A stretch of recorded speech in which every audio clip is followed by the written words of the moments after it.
តាមខ្យល់ចិនចង់ស្គាល់ក្លិនបូផាណែសំប្រយ៉ាន់សំដីក្រែងមានភ័យព្រោះវិចោចិនអ្វីធំម្ល៉េះបងបែបបោផមកពីណាប្រាថ្នារកអ្វី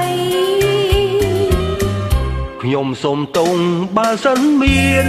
ខុសឆ្គងប្លង់គ្មានពងលួចចងមេត្រី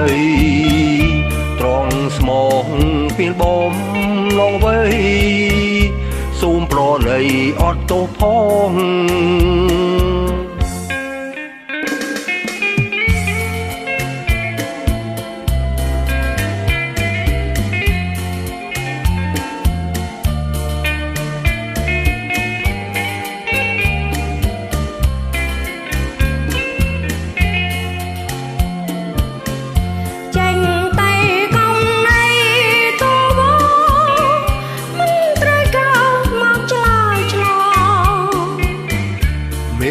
តា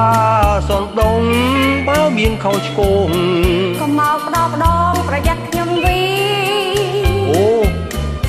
បើវាខ្ញុំក៏មិនខឹងទេទុំជាជេរត់តែរីករាយ